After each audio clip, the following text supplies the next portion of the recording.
আজকে আয়ানবাবু স্কুল থেকে চলে এসেছে খুব তাড়াতাড়ি। আয়ানবাবু হাত মুখ ধুয়ে স্কুলের ড্রেস না খুলে নাস্তা খেতে শুরু করে দিয়েছে। খুব জোর খিদে পেয়েছে।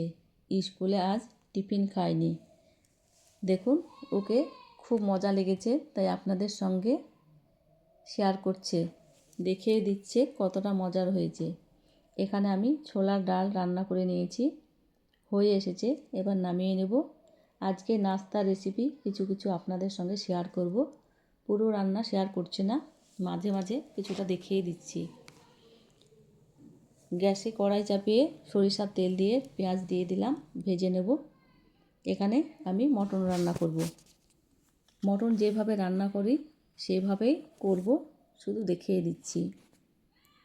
আপনাদের সঙ্গে কিছু কথা শেয়ার করছি, শেয়ার না করেও পারছি না। একটা বয়সের পর জীবনের শখ বলে আর কিছু থাকে না, থাকে শুধু ধৈর্য আর পরিস্থিতির সাথে নিজেকে মানিয়ে নেওয়ার পালা। এখানে আমি পেঁয়াজ ভেজে নিয়েছি, শুকনো মশলা দিয়ে ভালোভাবে কষিয়ে নিচ্ছি। কষিয়ে নিয়ে আমি রান্না করে নেব। ভালোভাবে কষানো হয়ে গেলে এখানে আমি মটন দিয়ে ভালোভাবে কষিয়ে রান্না করে নেব।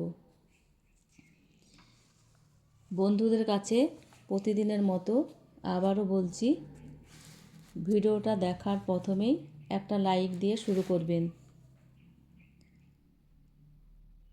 ও শেষ পর্যন্ত দেখে কমেন্টে আপনার মূল্যবান মতামত জানাতে ভুলবেন না। কুক অ্যান্ড ফুড থেকে সকল বন্ধুদের স্বাগত জানাচ্ছি।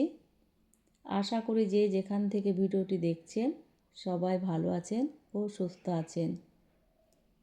প্রতিদিনই তো সব রকমের রান্না করে থাকি, প্রতিদিন রেসিপি শেয়ার করেও থাকি, তাই আজকে বেশি কিছু বলছি না, মাঝে মাঝে রান্নার কিছু অংশ দেখিয়ে দিচ্ছি।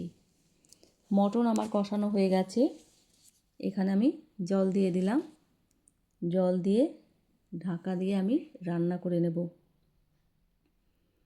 এখানে আমি গরম মশলাও দিয়ে দিয়েছি, এবার আমি ঢেকে দিলাম। ঢেকে দেওয়ার পর আমার যখন হয়ে এসেছে আবারও ঢাকনাটা তুলে নিয়ে দেখুন নাড়াচাড়া করে আবারও ঢেকে এক পাশে রেখে দিলাম। একদিকে আমার গ্যাসে কড়াই চাপিয়ে তেল গরম হয়ে গেছে, এবার আমার লুচিগুলোকে ভেজে নিচ্ছি। দেখুন কত সুন্দরভাবে লুচি ফুলে উঠছে। এইভাবে আমি সব লুচিগুলোকেই ভেজে নেব। দেখুন এই রকম ফুলকো ফুলকো লুচি মটনের সঙ্গে যদি থাকে, গরম গরম খেতে তো দারুণ লাগে, তাই না বন্ধুরা? দেখুন এইভাবে আমি সবগুলাকেই ভেজে নিয়েছি, কত সুন্দর ফুলে আছে। এখানে আমি একটি প্লেটে সাজিয়ে দিয়েছি আয়ানবাবুকে। আয়ানবাবু দেখুন হাসছে, খাবার দেখেই হাত মুখ ধুয়ে খেতে বসে গেছে। আবারও দেখুন খাচ্ছে ও। দেখুন আয়ানবাবু খুব বেশি খেতে পারে না, অল্পতেই ওর পেট ভর্তি হয়ে যায়। দেখুন এতটাই খিদে লেগেছে বন্ধুরা, জামা প্যান্ট খোলারও সময় পাইনি, আপনাদেরকে রিভিউ দিয়ে দিচ্ছে